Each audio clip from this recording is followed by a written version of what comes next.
Hi, I'm Arnie Gundersen from Fairwinds, and it's Tuesday, July 19th. Today I plan to talk about the condition of the reactors at Fukushima, and more importantly, the radiation that's been detected throughout Japan, not just on the site. And finally, I want to talk about a condition that the Japanese are beginning to call black rain. Well, the first thing is the condition of the site itself. All three Fukushima reactors that were running, 1, 2, and 3, and the fuel pool on Unit 4 continue to release radiation. Now, you don't see it in the day because the days are warm now, but you do see it at night. And I've gotten many emails about this where people think that the site is blowing up. In fact, it's steam coming out of these reactors and hitting cold air from the Pacific. So they continue to release radiation. But most of the radiation from Fukushima was released in March and in April. At this point, there's a lot less radiation every day than there was in March and April. About 90 to 95% of the radiation from Fukushima was released in the first 6 weeks of the accident. While it continues to release radiation, there's nowhere near as much on a daily basis.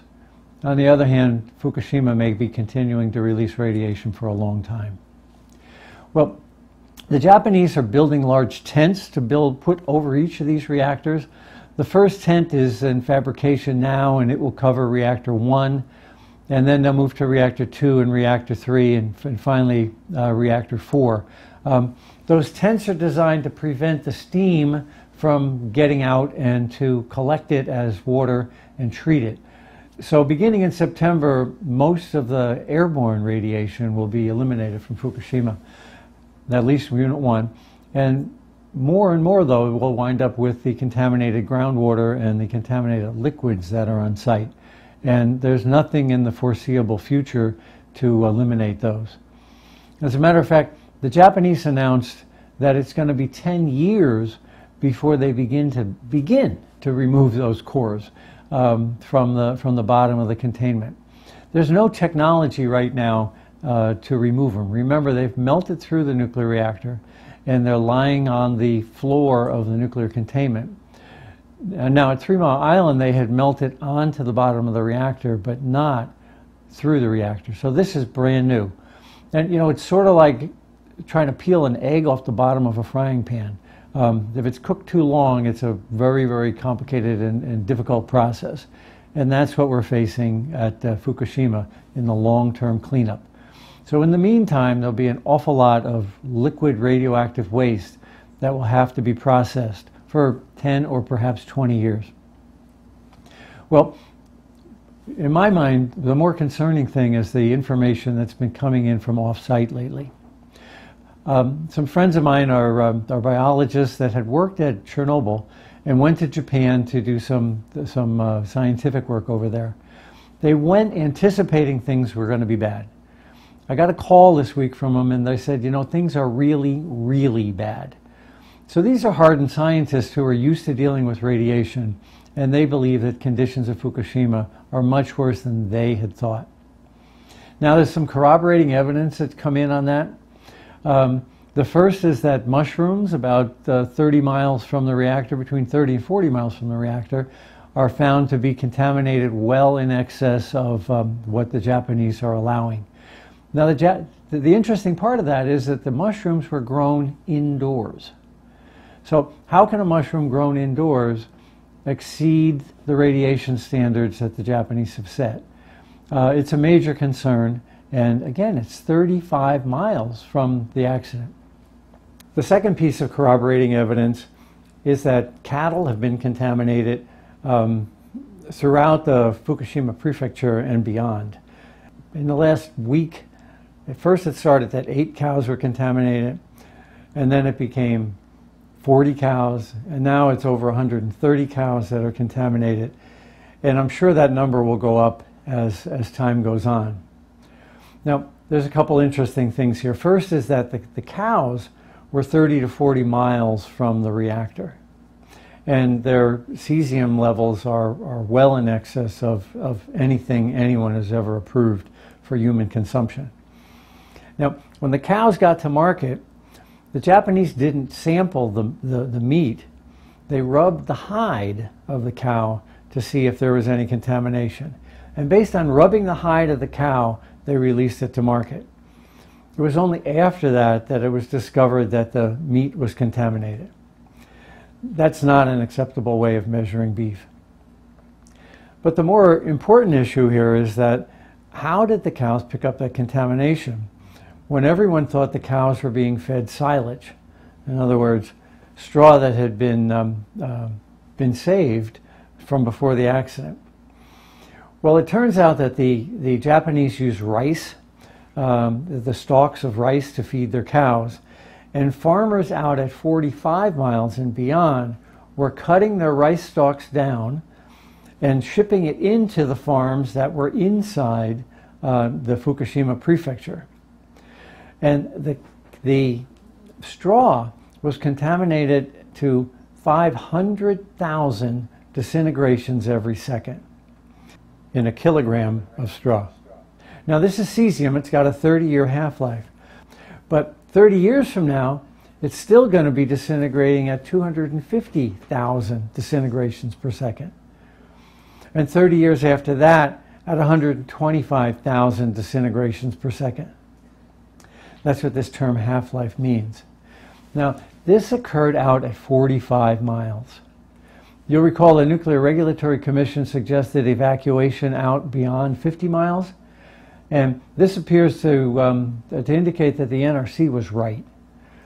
The Japanese should have evacuated their population out beyond 50 miles and instead stopped at around 12 to 18 miles.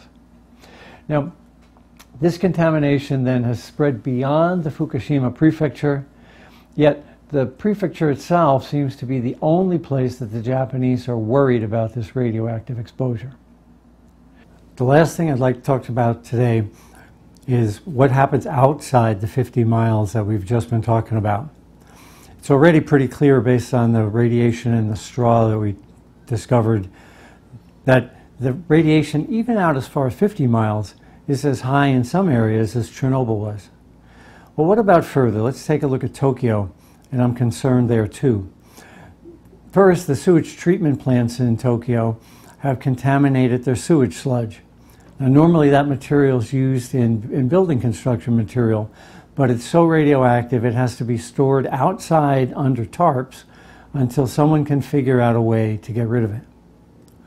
The second thing is, a Japanese gentleman sent me a lab report. This person took it into their own hands to pay for a lab to analyze data on the street near a playground in Tokyo. Here's the lab report. It shows that there's 53,000 disintegrations per second in a kilogram, about 2.2 pounds of material on the side of a street near a playground in Tokyo. Now, this person was so concerned that they went to the mayor of that town, and the mayor said, "I'm not worried about it." Here's a citizen with his own money, paid for a lab report, and could get nowhere with his local government. Well, there's another piece of data, and that comes out of the National Cancer Center Hospital near Tokyo as well. It's been on their website since a couple days after the accident. The report shows that on March 24th, that's 9 days after the accident, the radioactive background outside the hospital was 30 times higher than the radioactive background inside the hospital. There was deposition of hot particles on the soil, and it was significant enough to increase the amount of radiation that the detectors were picking up by a factor of 30. Now, a National Cancer Hospital clearly knows how to measure radiation, so these are experienced scientists. Last report I want to share with you is every day I get an email from a prominent Japanese physicist named Dr. Glenn Saji. And he was their secretariat of the Nuclear Regulatory Commission in Japan. And he wrote 2 days ago this, and it has to do with the straw that's been discovered near Fukushima. I believe it is due to storing straw in a field at the time the plume passed by during the first week of the accident. In particular, due to the black rain. Now, black rain is not a term I'm sure he uses lightly, but it clearly was experienced in Japan after the accident.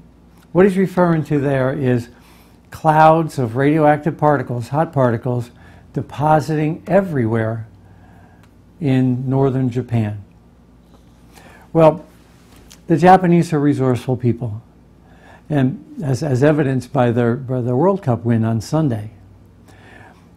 But they need to know the magnitude of the problem they're facing in order to handle it correctly.